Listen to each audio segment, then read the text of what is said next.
सहारा enterprises तुमच्या स्वप्नातली गाडी आता कमी किमतीत. इचलकरंजी शहरालगत असलेल्या कबनूर चंदूर रोडवर कोन्नूर पार्कमधल्या सहारा एंटरप्राइजेस इथं पश्चिम महाराष्ट्रातली विविध बँका आणि फायनान्स कंपन्यांनी जप्त केलेल्या जुन्या दुचाकी आणि चारचाकी गाड्यांची विक्री केली जाते. शोरूम किमतीपेक्षा 25 ते 50% कमी दरात, उत्तम स्थितीत आणि संपूर्ण कागदपत्रांसह त्वरित डिलिव्हरी.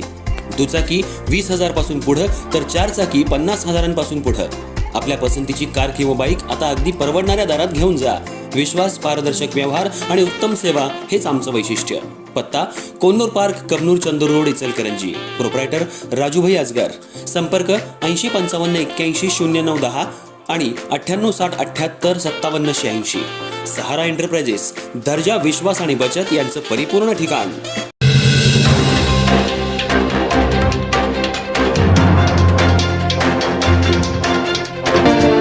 नमस्कार, मी तेजस्विनी मगदूम.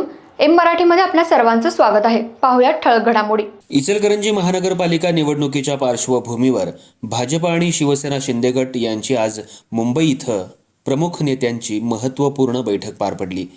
या बैठकीत महापालिका निवडणुकीसाठी उमेदवारीबाबत अंतिम निर्णय घेण्यात आल्याची माहिती विश्वसनीय सूत्रांकडून मिळतेय.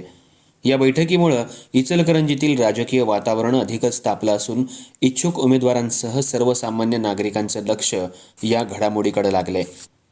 मुंबईत पार पडलेल्या या बैठकीत दोन्ही पक्षांच्या वरिष्ठ नेत्यांनी प्रभागनिहाय उमेदवारांची नावं निश्चित केल्याचं समजतंय. बैठकीनंतर आमदार राहुल आवाडे तसंच शिवसेना शिंदे गटाचे जिल्हाप्रमुख रवींद्र माने यांनी अधिकृत उमेदवारांना दूरध्वनीवरून संपर्क साधून प्रचाराला सुरुवात करण्याच्या सूचना दिल्या आहेत. उमेदवारांनी तातडीनं प्रभागात संपर्क वाढवून मतदारांशी संवाद साधावा, संघटन मजबूत करावं आणि प्रचार यंत्रणा कार्यान्वित करावी अशा स्पष्ट सूचना देण्यात आल्याचं सांगण्यात येतं. मात्र कुणाला अधिकृत उमेदवारी देण्यात आली आहे याबाबतची यादी आज जाहीर करण्यात आलेली नसून ही नावं उद्या अधिकृतपणे जाहीर केली जाणार असल्याचं सांगण्यात येतंय. त्यामुळं अनेक इच्छुक उमेदवारांमध्ये सध्या संभ्रमाचं वातावरण असून पक्षाकडून फोन येतो का याकडे सर्वांचं लक्ष लागलंय. दरम्यान उमेदवारी न मिळालेल्या इच्छुक नेत्यांनी पुढील भूमिका काय असणार याबाबतही राजकीय वर्तुळात चर्चेला उधाण आलंय.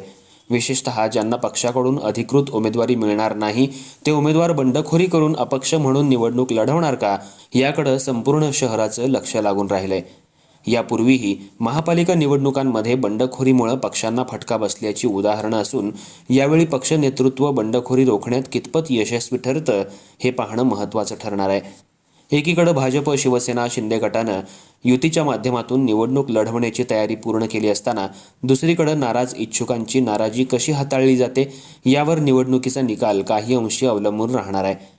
उमेदवारांची अधिकृत घोषणा झाल्यानंतरच खरं चित्र स्पष्ट होणार असून त्यानंतर प्रचाराला अधिक वेग येण्याची शक्यता आहे. एकूणच इचलकरंजी महानगरपालिका निवडणुकीसाठी भाजप, शिवसेना, शिंदे गटाच्या हालचालींना वेग आला असून पुढील काही दिवसात राजकीय घडामोडी आणखी रंगतदार होण्याची शक्यता व्यक्त केली जाते.